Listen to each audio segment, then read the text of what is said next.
আসসালামু আলাইকুম। এটিএন বাংলার সংবাদে আপনাদের সবাইকে স্বাগত জানাচ্ছি। আমি ফিরোজ তুহার। শুরুতেই বিআরবি কেবলস সংবাদ শিরোনাম। ভারত থেকে আসা দুজনের শরীরে ভারতীয় ভ্যারিয়েন্টের করোনা ভাইরাস শনাক্ত, মিল পাওয়া গেছে আরও 4 জনের দেহে।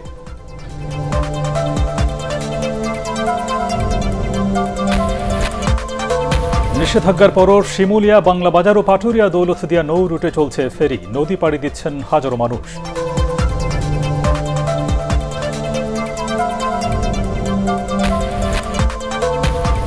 দূরপাল্লার বাস চালুর দাবি পরিবহন মালিক শ্রমিক নেতাদের, অযৌক্তিকভাবে বন্ধ রাখা হয়েছে বললেন শাহজাহান খান।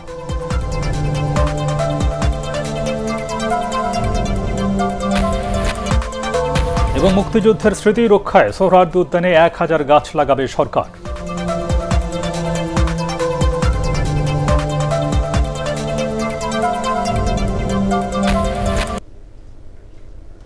শুনছিলেন বিআরবি কেবলস সংবাদ শিরোনাম। এবার বিস্তারিত।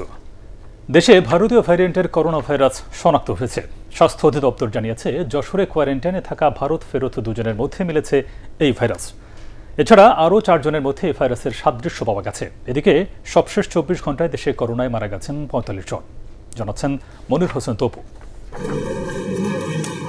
যশোরের বেনাপোল স্থলবন্দর দিয়ে ভারত থেকে আসা 8 বাংলাদেশি যাত্রীর শরীরের নমুনা সংগ্রহ করা হয়েছিল গত মাসের শেষের দিকে।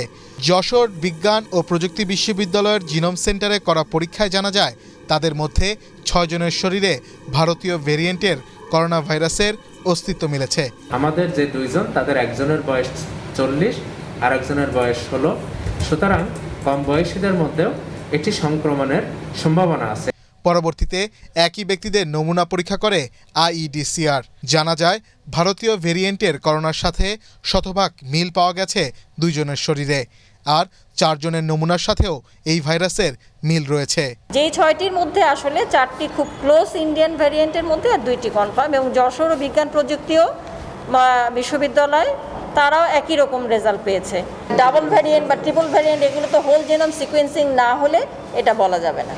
স্বাস্থ্য অধিদপ্তর আরও জানায়, কোয়ারেন্টাইনে থাকা অবস্থায় পালিয়ে যাওয়া 8 যাত্রীরও নমুনা পরীক্ষা করা হয়েছে, তবে তাদের শরীরে ভারতীয় ধরন শনাক্ত হয়নি। স্বাস্থ্যবিধি না মানার অনীহায় ভাইরাসের নতুন ধরন নিয়ে উদ্বেগ জানিয়েছেন অধিদপ্তরের অতিরিক্ত মহাপরিচালক নাসিমা সুলতানা। এই ভ্যারিয়েন্টের ট্রান্সমিশন বা সংক্রমণ ক্ষমতাটা অনেক বেশি।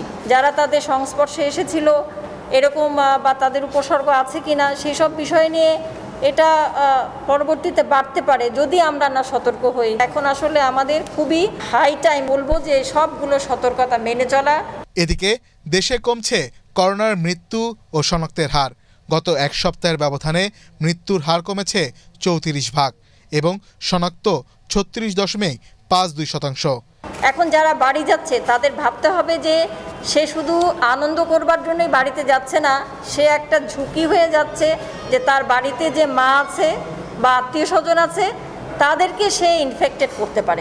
একদিনে 14,703টি নমুনা পরীক্ষায় নতুন রোগী শনাক্ত হয়েছে 1,285 জন। শনাক্তের হার 8.74%। মনির হোসেন তপু, এটিএন বাংলা, ঢাকা।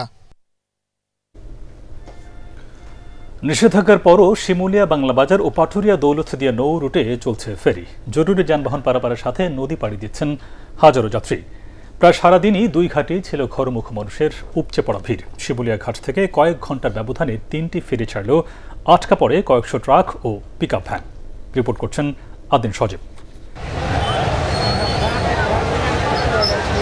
যতই স্বাস্থ্য ঝুঁকি আর বিধিনিষেধ থাকুক, যাত্রাপথে হোক যত কষ্ট, তবু গ্রামে যেতেই হবে ঈদ করতে। যান চলাচলে সরকারের কড়াকড়ি উপেক্ষা করে বিভিন্নভাবে এই মানুষগুলো দূর দূরান্ত থেকে আসেন মুন্সিগঞ্জের মাওয়াঘাটে। ছেলে, বুড়ো, নারী, শিশু সবাই একরকম যুদ্ধ করে ওঠেন ফেরিতে। পা ফেলার জায়গা না পেয়ে পন্টুনে পড়ে যান অনেকেই, পদদলিত হন কেউ কেউ, তারপরেও ফিরতে হবে বাড়ি। এই যে আজকে কত মানুষের বিপর্যয়, কাদের জন্য? সরকারের এক ডিসিশন, কালকে রাত 12টার সময় যদি অ্যানাউন্সমেন্ট করে ফেরি বন্ধ, কে রাত 12টার সময় টিভি খুলে বসবে? সকাল 5টা থেকে এখনো পর্যন্ত সমস্ত মানুষগুলোর বসায় রাখা এখন 4টা ফেরি একসাথে ফেরিতে ছাড়তেছে, এটার মানিটা কি? হুড়োহুড়ি করে ফেরিতে উঠতে গিয়ে অনেকে ব্যাগ ভর্তি জামা কাপড়ও ফেলে যান ঘাটে। এ সময় অসংখ্য জুতা স্যান্ডেলও পড়ে থাকতে দেখা যায় ঘাটের পন্টুনে। হাজার হাজার ঘরমুখো মানুষ ঠাসাঠাসি করে এভাবেই পার হচ্ছেন নদী। মুরগিরা খেয়ে গেছে, ব্যাগ খেয়ে গেছে, যে দুধ, ওই যে চা পাতা, চিনি। আমরা জানি ফেরি চলে, তারপরে যে সে শুধু শুধু এই যে আমাকে হরানি করাইতেছে, আমরা এরকম ধৈর্য ধরার মতো আমাকে আমরা রোজা থেকে আমরা অনেক হয়ে যেতেছি। রৌদের তাপে মুরব্বীরা চেয়ার আছে, তারপর অ্যাম্বুলেন্স আছে, এগুলো যে ফিরাই দিতেছে, এগুলো ঠিক না। করোনার ঝুঁকি থাকার পরেও সব বাধা উপেক্ষা করে শুক্রবার মানুষ ফেরিতে গাদাগাদি করে গ্রামে ফিরেন। এ অবস্থায় দিনে ফেরি চলাচল বন্ধ করা হয়, তবুও ভোর থেকে হাজার হাজার মানুষ ঘাটে আসেন নানা অনিশ্চয়তা নিয়েই। ছোট ছোট বাচ্চা, বৃদ্ধ লোক আছে, আমাদের অনেক সমস্যা হইতে আছে। মাঝপথে শুনতেছি যে ফেরিও চলে না, কোনো ট্রলারও চলে না, পারাপারের কোনো ব্যবস্থাই নাই। ফেরি চলাচল বিলম্ব হওয়ায় ঘাট থেকে প্রায় ৩ কিলোমিটার এলাকা জুড়ে ৪ শতাধিক ট্রাক, পিকআপ ভ্যানের জট দেখা যায়। এ সময় আটকে পড়ে বেশ কয়েকটি অ্যাম্বুলেন্সও। এমন বেসামাল পরিস্থিতিতে এদিন দুপুর পর্যন্ত ৩টি ফেরি ছাড়তে বাধ্য হয় কর্তৃপক্ষ। কেউ জুতা ফেলে উঠেছেন এই ফেরিতে, কারো বাইক পড়ে গেছে, কারো বা ব্যাগ লাগেজ পড়ে গেছে।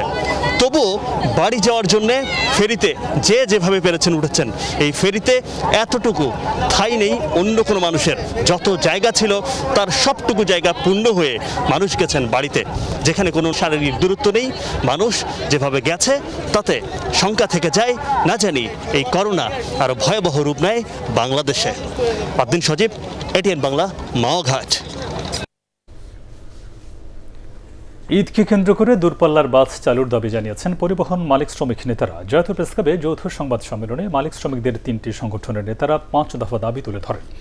এ সময় শ্রমিক ফেডারেশনের সভাপতি শাহজাহান খান বলেন, পরিবহন সংশ্লিষ্টদের সাথে আলোচনা না করে অযৌক্তিকভাবে দূরপাল্লার বাস বন্ধ রাখা হয়েছে। আরও জানাচ্ছেন একরামুল হক সায়েম। ঈদে দূরপাল্লার গণপরিবহন ও স্বাভাবিকভাবে পণ্য পরিবহন চালুসহ ৫ দফা দাবিতে যৌথ সংবাদ সম্মেলন করে পরিবহন মালিক শ্রমিকদের ৩ সংগঠন। অনুষ্ঠানে লিখিত বক্তব্য তুলে ধরেন শ্রমিক ফেডারেশনের সভাপতি শাহজাহান খান। সবকিছু খোলা রেখে শুধুমাত্র দূরপাল্লার কোচ বন্ধ রেখে কতটা সংক্রমণ রোধ করা যাবে আমাদের বিবেচনায় তা আসে না। স্বাস্থ্যবিধি মেনে মোট আসনের অর্ধেক যাত্রী নিয়ে দূরপাল্লার গণপরিবহন সহ সকল গণপরিবহন এবং স্বাভাবিক মালামাল নিয়ে পণ্য পরিবহন চলাচলের সুযোগ দিতে হবে। তার দাবি, পরিবহন সংশ্লিষ্টদের সাথে আলোচনা না করে সরকার বিশেষজ্ঞদের কথায় একতরফা সিদ্ধান্ত নিচ্ছে। আমরা সড়ক পরিবহন মন্ত্রী মহোদয়ের সঙ্গে যোগাযোগ করার চেষ্টা করেছি, তিনি আমাদের সুযোগ দিলেন না। তিনি বললেন যে স্বরাষ্ট্রমন্ত্রী মহোদয়ের সঙ্গে আপনারা কথা বলেন, আমি বলে দিয়েছি। আমি ধন্যবাদ জানাবো স্বরাষ্ট্রমন্ত্রী মহোদয়কে, তিনি বলেছেন আমাদেরকে পরবর্তী জানাবেন আলোচনা করে। আমরা এখন পর্যন্ত কিন্তু কোনো আলোচনার ফলাফল পাইনি। সংবাদ সম্মেলনে বিভিন্ন জায়গায় পরিবহনের চাঁদাবাজি ও পুলিশি হয়রানির অভিযোগ করা হয়। পৌরসভার মেয়ররা যে রাস্তার উপর থেকে টোল আদায়ের নামে যে চাঁদাবাজি করছেন, এটা বৈধতা নাই, আইনসম্মত নয়। অনুষ্ঠানে ৫ দফা দাবি না মানলে ঈদের দিন সারা দেশে অবস্থান কর্মসূচির ঘোষণা দেওয়া হয়। বাস ও ট্রাক টার্মিনালে সকাল 10টা থেকে 12টা পর্যন্ত অবস্থান কর্মসূচি পালন করবে। ইকরামুল হক সায়েম, এটিএন বাংলা, ঢাকা। ঈদের আগে বেতন বোনাস পরিশোধ এবং ১ সপ্তাহের ছুটি ও বাড়ি যেতে দূরপাল্লার পরিবহন চালুর দাবিতে রাজধানীর মিরপুরে সড়ক অবরোধ করে আন্দোলন করে গার্মেন্টস শ্রমিকরা। সকালে মিরপুর ১৪ নম্বর এলাকায় প্রথমে আন্দোলন শুরু করেন তারা। দাবি আদায়ে ১০ নম্বর গোল চত্বরে সড়ক অবরোধ করে বিক্ষোভ করেন শ্রমিকরা। এ সময় তারা অভিযোগ করেন, ঈদের আর মাত্র কয়েকদিন বাকি থাকলেও এখনও বেতন বোনাস পাননি তারা।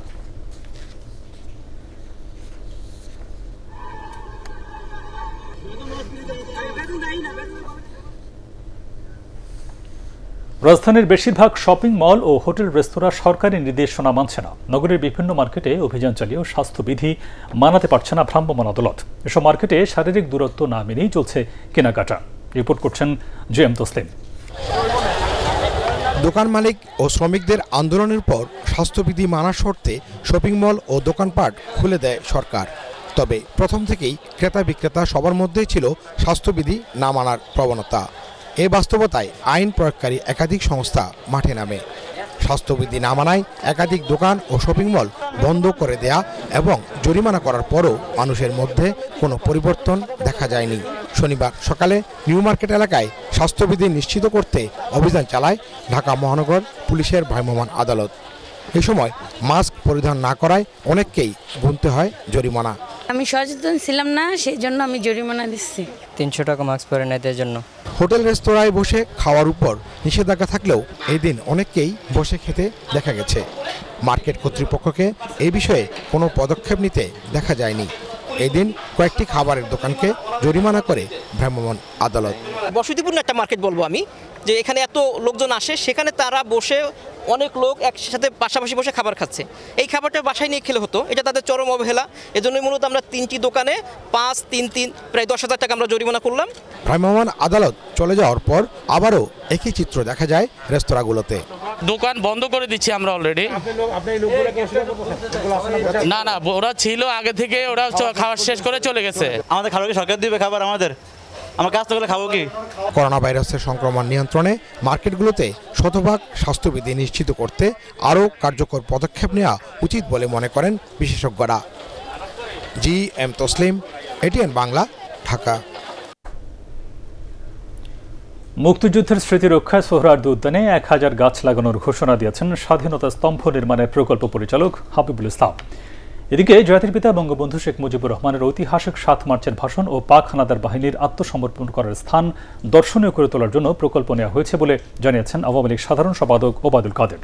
আপেল মাহমুদের রিপোর্ট।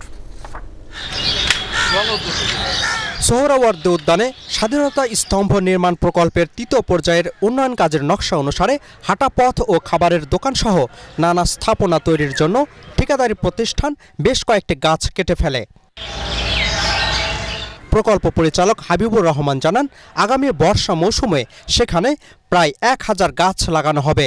আর সারা বছর উদ্যানে প্রবেশ করে মানুষ যেন প্রকৃতির আমেজ পায় সেভাবে বৃক্ষরোপণ কার্যক্রম বিন্যাস করা হচ্ছে। এ বিষয়ে আওয়ামী লীগ সাধারণ সম্পাদক ওবায়দুল কাদের জানান, উদ্যানটিকে দর্শনীয় করতেই নকশা অনুসারে কাজ চলছে। জাতির পিতা বঙ্গবন্ধু শেখ মুজিবুর রহমানের 7ই মার্চের ঐতিহাসিক ভাষণ, পাকিস্তানি হানাদার বাহিনীর সারেন্ডার করার জায়গা দর্শনীয় করে তোলার জন্য প্রকল্প হাতে নেওয়া হয়েছে, যেখানে প্রজন্মের পর প্রজন্ম ইতিহাসের কথা জানতে পারবে। সে কাজগুলোকে আজ প্রশ্নবিদ্ধ করা হচ্ছে। রেসকোর্স ময়দানে প্রথম গাছ লাগিয়েছেন বঙ্গবন্ধু শেখ মুজিবুর রহমান। মুক্তিযুদ্ধের ঐতিহাসিক স্মৃতি মুছে ফেলতে সাবেক রাষ্ট্রপতি জিয়াউর রহমান উদ্যানের বেশিরভাগ জায়গা জুড়ে যখন শিশু পার্ক তৈরি করেছিলেন, তখন পরিবেশবাদীরা কেন প্রশ্ন তোলেননি সেই প্রশ্নও রাখেন তিনি। Apple Mahmud, ATN Bangla, Dhaka. Corona মহামারীর মধ্যে 30% বেশি পণ্য উৎপাদন হয়েছে তৈরি পোশাক শিল্পে। পোশাকের ন্যায্য মূল্য ও কর্পোরেট জবাবদিহিতা নিশ্চিত করতে ক্রেতাদের দায়বদ্ধতা বাড়ানোর পরামর্শ দিয়েছেন বিশ্লেষকরা। Centre for policy dialogue CPD ও সজাগ কোয়ালিশনের যৌথ অনলাইন সেমিনারে সব তথ্য জানানো হয়। টিকার উৎপাদন বাড়ায় ইউরোপ ও আমেরিকায় আগামী বছর পোশাকের চাহিদা বাড়বে বলে মনে করেন অর্থনীতিবিদরা। শরফুল আলমের রিপোর্ট। রপ্তানিমুখী আয়ের সবচেয়ে বেশি অবদান তৈরি পোশাক শিল্পে। করোনা মন্দায় প্রথম দিকে এ শিল্পের রপ্তানি আয় কমেছে, তবে আসার কথা করোনা টিকার উৎপাদন বাড়ায় আবারও চাহিদা বাড়তে শুরু করেছে পোশাকের। CPDর গবেষণা অনুযায়ী করোনা প্রথম ঢেউ যারা কাজ হারিয়েছেন তাদের 5 ভাগের 1 ভাগেই কম মজুরি নিয়ে আবারও কাজে ফিরছেন। তাদের আয় কমলেও বেড়েছে কাজের চাহিদা। সময় এখন যে অবস্থায় আছে, এই অবস্থায় যদি কমপ্লাই করা হয় তাহলে হচ্ছে কর্পোরেট অ্যাকাউন্টেবিলিটি হচ্ছে অনেক অনেক বেশি হচ্ছে উন্নততর হবে। যে কোনো শ্রমিকদের যে কোনো কমপ্লেন আসলে কিন্তু সেই সেলে নেওয়া হয় এবং আমরা চেষ্টা করি প্রথমেই ফ্যাক্টরির সাথে কথা বলে তাদেরকে সেটেল করে দিই, তারপর তাদের সুযোগ থাকে লেবার কোর্টে যাওয়া, এরকম যায়। ইউরোপ আমেরিকায় করোনার পরিস্থিতির উন্নতি হচ্ছে, আবার দ্বিতীয় ঢেউয়ের মধ্যেও দেশে পোশাক উৎপাদন বেড়েছে। ঝুঁকি নিয়ে কাজ করায় শ্রমিকদের অধিকার বাস্তবায়নে মালিক, শ্রমিক, ক্রেতা ও সরকারের মধ্যে সমন্বয়ের দাবি জানিয়েছেন বিশ্লেষকরা। কর্পোরেট রেসপন্সিবিলিটির কথা বলছি, কিন্তু এটা আসলে সবাই মিলেই এই দায়, দায়িত্ব, দায়বদ্ধতা, জবাবদিহিতা সবার পক্ষ থেকে এটা করতে হবে। আমাদের শ্রমিক শ্রেণীর যা প্রাপ্য সেটা যেন মালিক পক্ষ সর্বদা দৃষ্টি দেন তাদের যে সুযোগ পাওয়া উচিত, এই যে সামাজিক দায়বদ্ধতা, তার জন্য ব্যত্যয় না ঘটে। দেশের প্রায় ৮৩% পোশাক কারখানায় কর্পোরেট জবাবদিহিতা মানা হচ্ছে বলে জানিয়েছে CPD. Sharful Alam, ATN Bangla, Dhaka. BNP chairperson Begum Khaleda Zia দেশে সর্বোচ্চ চিকিৎসা পাচ্ছেন দাবি করে তাকে আদৌ বিদেশে নেওয়ার প্রয়োজন আছে কিনা সেই প্রশ্ন রেখেছেন তথ্য ও সম্প্রচার মন্ত্রী ডক্টর হাসান মাহমুদ। তার মতে বিএনপি দেশের মানুষের স্বাস্থ্য নয়, শুধু বেগম জিয়ার স্বাস্থ্য নিয়ে চিন্তিত। চট্টগ্রাম প্রেস ক্লাবে রেড ক্রিসেন্ট সোসাইটি আয়োজিত অনুষ্ঠানে তিনি এসব কথা বলেন। ডক্টর হাসান মাহমুদ বলেন, করোনার চিকিৎসা সারা পৃথিবীতে একই। এমন পরিস্থিতিতে বেগম জিয়াকে লন্ডনে নেওয়ার চেষ্টা করা হচ্ছে, যেখানে করোনায় হাজার হাজার মানুষের মৃত্যু হয়েছে। মাননীয় প্রধানমন্ত্রী বেগম খালেদা জিয়া যাতে সর্বোচ্চ চিকিৎসা সেবা পায়, সেটির জন্য তিনি সমস্ত নির্দেশনা দিয়েছেন এবং তিনি সর্বোচ্চ চিকিৎসা সুবিধা বাংলাদেশে পাচ্ছেন। কিন্তু আমরা দেখতে পাচ্ছি তাকে বিদেশ নিয়ে যাওয়ার জন্য এখন বিএনপির পক্ষ থেকে, পরিবারের পক্ষ থেকে বারবার বলা হচ্ছে। করোনার চিকিৎসা সমগ্র পৃথিবীতে একই, আর যে সমস্ত দেশে নিয়ে যাওয়ার কথা বলা হচ্ছে, বিশেষ করে ইংল্যান্ডে, সেখানে করোনা মহামারীতে হাজার হাজার মানুষের মৃত্যুবরণ করেছে। তো কেন যে তারা বিদেশ নিয়ে যেতে চায় সেটি বোধগম্য নয়। ভারতীয় প্রধানমন্ত্রী নরেন্দ্র মোদী বিরোধী বিক্ষোভে গ্রেপ্তার হওয়া ছাত্রদের প্রধান বিচারপতি সৈয়দ মাহমুদ হোসেন ঈদের আগে সাংবিধানিক ক্ষমতায় জামিন দেবেন বলে আশাবাদ ব্যক্ত করেছেন গণস্বাস্থ্য কেন্দ্রের ট্রাস্টি ডক্টর জাফরুল্লাহ চৌধুরী। রাজধানীর ধানমন্ডিতে গণস্বাস্থ্য নগর হাসপাতালের সংবাদ সম্মেলনে তিনি একথা বলেন। এতে ভার্চুয়ালি যোগ দিয়ে গণফোরাম সভাপতি ডক্টর কামাল হোসেন বলেন, বিচার বিভাগ এক্ষেত্রে গঠনমূলক ভূমিকা রাখবে। এটা দয়া মায়ার বিষয় নয় বলেও মনে করেন ডক্টর কামাল। একটা অধিকারের ব্যাপার, এটা দয়া মায়ার ব্যাপার না। আর বিশেষ করে ছাত্র সমাজ আমাদের একটা ঐতিহাসিক ভূমিকা রেখেছে। তারা সময় উপযোগী বিষয়গুলো নিয়ে জনমত গঠন করে এবং আন্দোলন করে, সেইগুলো তো আমরা উৎসাহিত করেছি সবসময় এবং এখনো সেটা হওয়ার কথা। আজকে 1 মাস হয়ে গেছে, এখনো মামলা ওঠে না। তারপরে একাধিক একই ধরনের মামলা 5টা দিয়ে আসে, তা 5টার জন্য বেরিয়ে যেতে হয়। এইসব জায়গাতে মাননীয় প্রধান বিচারপতির সুনির্দিষ্ট নির্দেশনা প্রয়োজন। সরকারি গুদামে ধান দেওয়ার সময় কৃষকদের যেন হয়রানির শিকার হতে না হয়, সেদিকে দৃষ্টি রাখতে সংশ্লিষ্ট কর্মকর্তা কর্মচারীদের নির্দেশনা দিয়েছেন খাদ্যমন্ত্রী সাধন চন্দ্র মজুমদার। ভিডিও কনফারেন্সে সারা দেশে বোরো চাল সংগ্রহের উদ্বোধনের সময় তিনি এই নির্দেশনা দেন। তিনি জানান, মিলারদের কাছ থেকে 40 টাকা কেজি দরে 10 লাখ মেট্রিক টন সিদ্ধ চাল এবং 39 টাকা কেজি দরে 1.5 লাখ মেট্রিক টন আতপ চাল সংগ্রহ করা হচ্ছে। আগামীকাল চুক্তির শেষ দিন উল্লেখ করে খাদ্যমন্ত্রী বলেন, সময় শেষে কোনোভাবেই চুক্তির মেয়াদ বাড়ানো হবে না।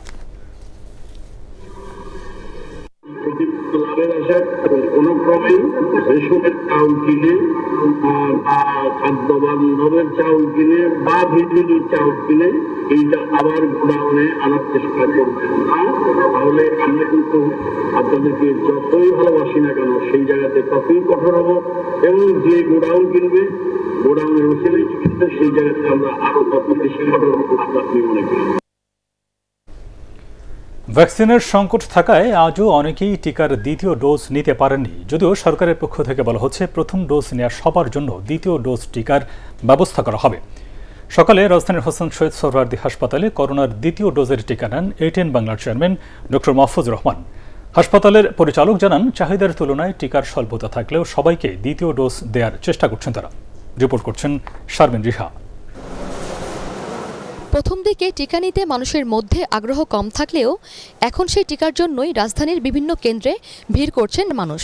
চাহিদার তুলনায় টিকার সংকট থাকায় অনেকেই নির্ধারিত কেন্দ্রে গিয়ে টিকা দিতে পারছেন না। এরই মধ্যে নতুন করে নিবন্ধন স্থগিত করেছে স্বাস্থ্য অধিদপ্তর। তবে যারা টিকার প্রথম ডোজ নিয়েছেন তাদের দ্বিতীয় ডোজের মজুত না থাকায় নতুন সংকট তৈরি হয়। এ বাস্তবতায় দ্বিতীয় ডোজের ব্যবস্থা করতে সরকার বিভিন্ন দেশের সাথে যোগাযোগ রক্ষা করে চলছে। আমরা কিন্তু অন্য সোর্স যেমন রাশিয়া এবং চীন, আপনারা জানেন যে চীনে থেকে অলরেডি চলে আসতেছে এবং চলে আসার পরে কিন্তু আমরা সেই ফার্স্ট ডোজ আবার শুরু করে দিব। আর রাশিয়ারটাও কিন্তু ভালো ইফেক্টিভ এবং সেটা আসলে আমাদের টিকা নিয়ে আমরা জনগণকে অযথা চিন্তাযুক্ত থাকার জন্য না করতেছি। এই দিন হোসেন শহীদ সোহরাওয়ার্দী হাসপাতালে করোনার দ্বিতীয় ডোজের টিকা নিলেন এটিএন বাংলা ও এটিএন নিউজের চেয়ারম্যান ডক্টর মাহফুজুর রহমান। এই হাসপাতালে টিকা নিতে আসা অনেকেই তাদের সন্তুষ্টির কথা জানালেন। আমার কোনো অসুবিধা নেই ইনশাল্লাহ। প্রথমে একটু হালকা ব্যথা ছিল, তারপর কোনো অসুবিধা হয়নি। প্রথমটা নিয়েছিলাম তেমন কোনো একদিন ব্যথা ছিল, আজকে তো এখন পর্যন্ত ভালো আছি। টিকাটা নিজের সেফের জন্যই নেওয়া উচিত, সেফ থাকা যাবে, প্রত্যেকেরই নেওয়া উচিত। চলতি বছরের ফেব্রুয়ারিতে বাংলাদেশে টিকা দেওয়া শুরু হয়। উৎপাদনকারী প্রতিষ্ঠান অ্যাস্ট্রাজেনেকার দাবি, এই ভ্যাকসিন মানুষের শরীরে করোনা প্রতিরোধ ক্ষমতা বাড়ায়। তবে টিকা নেওয়ার পরও সবাইকে মাস্ক পরা সহ স্বাস্থ্যবিধি মেনে চলার পরামর্শ দিয়েছেন বিশ্ব স্বাস্থ্য সংস্থা। শারমিন রিহা, এটিএন বাংলা, ঢাকা। আজ 25শে বৈশাখ, কবিগুরু রবীন্দ্রনাথ ঠাকুরের 160তম জন্মজয়ন্তী। 1861 সালের এই দিনে কলকাতার জোড়াসাঁকোয় জন্ম নেন নোবেলজয়ী এই বিশ্বকবি। তিনি একাধারে কবি, গল্পকার, ঔপন্যাসিক, নাট্যকার, সঙ্গীতজ্ঞ, প্রাবন্ধিক, দার্শনিক, ভাষাবিদ এবং চিত্রশিল্পী। 8 বছর বয়সে কবিতা লেখা শুরু করেন রবীন্দ্রনাথ ঠাকুর। তার রচিত গান রবীন্দ্রসঙ্গীত হিসেবে নানা ভাষায় এত বছর পরেও তুলনাহীন জনপ্রিয় কোটি মানুষের কাছে। তিনি প্রায় 2000 গান লিখে গেছেন, বেশিরভাগ গানে সুরও দেয়া তার।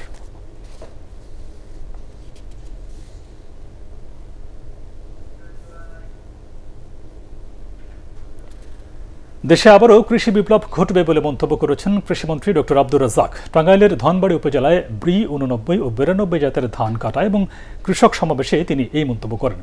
এই সবুজ বিপ্লবের কারণে দেশে খাদ্য উৎপাদন অনেক গুণ বৃদ্ধির পাশাপাশি খাদ্য সংকট দূর হবে বলেও আশা প্রকাশ করেন কৃষিমন্ত্রী।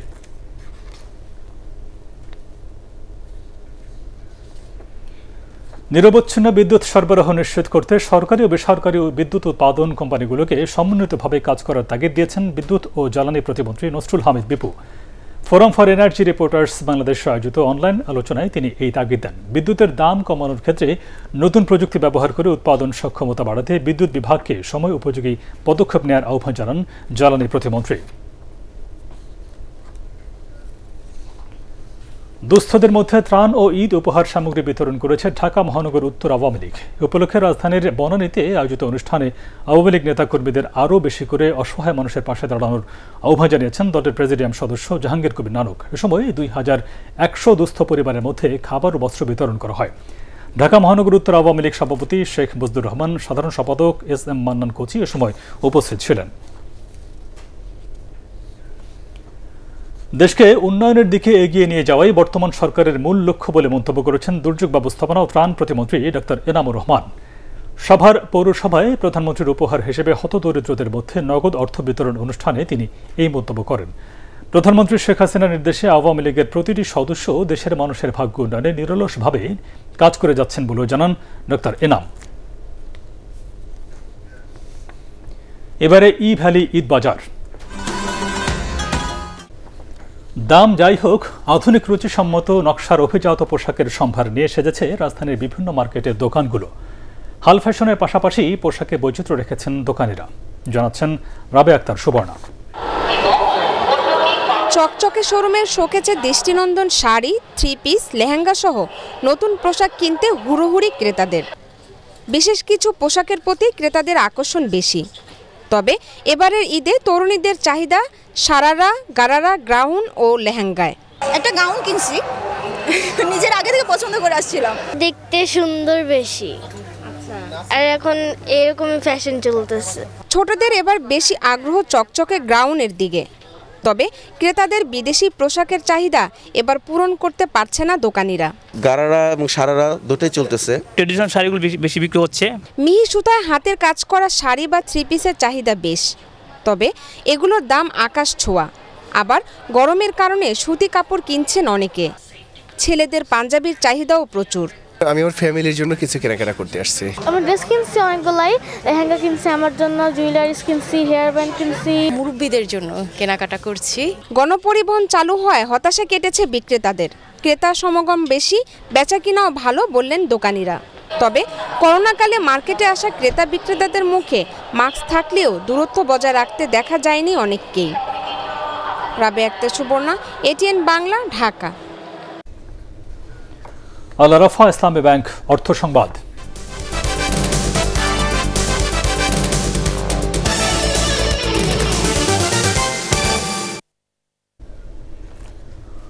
বিশ্বের উন্নত দেশগুলোর সাথে শিল্পায়ন উৎপাদন প্রতিযোগিতায় টিকে থাকতে আধুনিক শিল্প পার্ক স্থাপনের বিকল্প নেই বলে মন্তব্য করেছেন শিল্পমন্ত্রী নুরুল মজিদ মাহমুদ হুমায়ুন। গাজীপুরের শ্রীপুরে এনার্জি প্যাক পাওয়ার জেনারেশন লিমিটেডের এনার্জি প্যাক ইন্ডাস্ট্রিয়াল পার্কের উদ্বোধনী অনুষ্ঠানে ভার্চুয়ালি যুক্ত হয়ে তিনি এই মন্তব্য করেন। তিনি আরও বলেন, বর্তমান সরকার শিল্প বন্ধ হওয়ায় দেশে নতুন শিল্প পার্ক স্থাপিত হচ্ছে। এ ধরনের শিল্প পার্ক স্থাপনের মধ্য দিয়ে বাংলাদেশ 2041 সালে উন্নত আয়ের শিল্প সমৃদ্ধ দেশে রূপান্তরিত হবে বলেও আশাবাদ ব্যক্ত করেন শিল্পমন্ত্রী। এবারে আন্তর্জাতিক সংবাদ।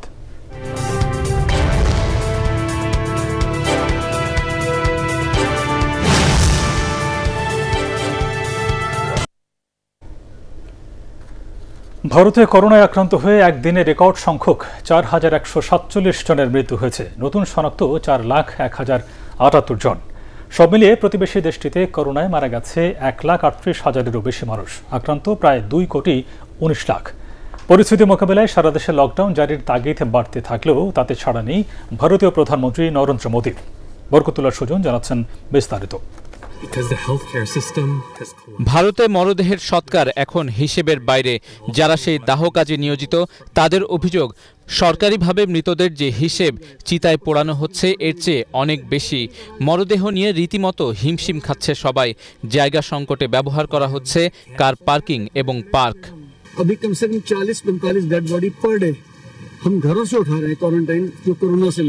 সংক্রমণের দ্বিতীয় ধাপের শুরু থেকে গোটা ভারতে হাসপাতাল বেড আর অক্সিজেন সংকট চরমে। নতুন করে লকডাউন জারি করা হয়েছে তামিলনাড়ু, কর্ণাটক ও কেরালায়। বিশেষজ্ঞরা বলছেন ভারতের সংক্রমণের দ্বিতীয় ধাপ এখনও চূড়ান্তে পৌঁছায়নি। এদিকে করোনা চিকিৎসায় মুখে খাওয়ার ওষুধ 2DGর জরুরি ব্যবহারে অনুমোদন দিয়েছে ভারতের ওষুধ নিয়ন্ত্রক সংস্থা DCGI। পানিতে মিশিয়ে খাওয়ার পাউডার জাতীয় এই ওষুধের পুরো নাম 2-deoxy-D-গ্লুকোজ। যৌথভাবে এটি তৈরি করেছে ভারতের প্রতিরক্ষা গবেষণা ও উন্নয়ন সংস্থা DRDO এবং হায়দরাবাদের ডাক্তার রেড্ডিজ ল্যাবরেটরিজ। ক্লিনিক্যাল ট্রায়ালে দেখা গেছে করোনা রোগীর দ্রুত সুস্থ হতে সাহায্য করে 2DG ওষুধ, কমিয়ে আনছে অক্সিজেনের ওপর নির্ভরশীলতা। বরকতুল্লাহ সুজন, ATN বাংলা। পবিত্র ঈদ উল ফিতর উপলক্ষে 1,500 গরিব ও দুস্থ মানুষের মধ্যে খাদ্য সামগ্রী এবং বস্ত্র বিতরণ করেছেন ঢাকা 2 আসনের সংসদ সদস্য কামরুল ইসলাম। রাজধানীর কামরাঙ্গীরচর থানা এলাকার 55, 56, 57 নম্বর ওয়ার্ডের 3টি স্থানে আনুষ্ঠানিকভাবে এই উপহার সামগ্রী বিতরণ করা হয়। স্থানীয় কাউন্সিলররা ছাড়াও কামরাঙ্গীরচর থানা আওয়ামী লীগ সভাপতি আবুল হোসেন এ সময় উপস্থিত ছিলেন।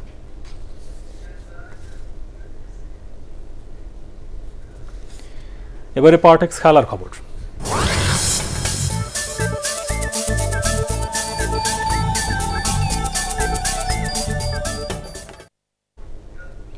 শ্রীলঙ্কা ফেরত ক্রিকেটারদের কোয়ারেন্টাইন নীতিমালা শিথিল করেছে স্বাস্থ্য মন্ত্রণালয়। একটি নমুনা পরীক্ষায় নেগেটিভ এলে তারা অনুশীলনে যোগ দিতে পারবেন। সংবাদ মাধ্যমকে একথা জানিয়েছেন বিসিবির প্রধান নির্বাহী কর্মকর্তা নিজামুদ্দিন চৌধুরী সুজন। গত 4 মে শ্রীলঙ্কা সফর শেষে দেশে ফেরত আসা টেস্ট দলের অনেক সদস্য আছেন ওয়ানডে দলে। সরকারি নিয়ম অনুযায়ী বিদেশ ফেরতের 14 দিন কোয়ারেন্টাইন বাধ্যতামূলক। শ্রীলঙ্কার জৈব সুরক্ষা বলয়ে থাকায় বিসিবি জানিয়েছিল 3 দিন হোম কোয়ারেন্টাইন করেই অনুশীলনে যোগ দিতে পারবেন তামিম মুশফিকরা। তবে স্বাস্থ্য মন্ত্রণালয় 14 দিন কোয়ারেন্টাইনের শর্ত জুড়ে দিয়েছিল। পরে বিসিবির আবেদনের প্রেক্ষিতে তা শিথিল করা হয়। ভারত ফেরত সাকিব ও মুস্তাফিজের কোয়ারেন্টাইন কমানোর বিষয়েও চেষ্টা করছে বিসিবি।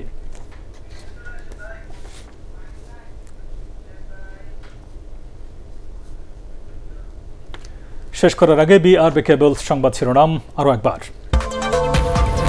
ভারত থেকে আসা 2 জনের শরীরে ভারতীয় ভ্যারিয়েন্টের করোনা ভাইরাস শনাক্ত। মিল পাওয়া গেছে আরও 4 জনের দেহে।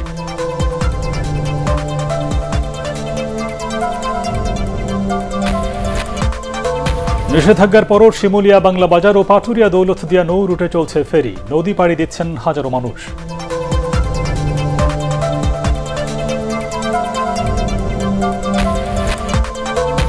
দূরপাল্লার বাস চালুর দাবি পরিবহন মালিক শ্রমিক নেতাদের। অযৌক্তিকভাবে বন্ধ রাখা হয়েছে বললেন শাহজাহান খান।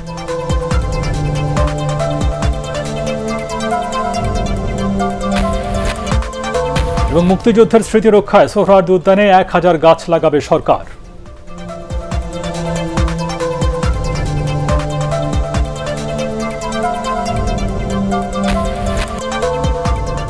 আর এই ছিল এখনকার মতো। রইল পরবর্তী সংবাদ দেখবার আমন্ত্রণ। দর্শক, করোনা ভাইরাসের সংক্রমণ থেকে নিজেকে এবং অন্যকে সুরক্ষিত রাখতে অবশ্যই মাস্ক পরুন, বারবার হাত পরিষ্কার করুন। আর ATN বাংলা সংবাদ ইউটিউবে দেখতে ব্রাউজ করুন, youtube/ATN বাংলা নিউজ। ধন্যবাদ সবাই।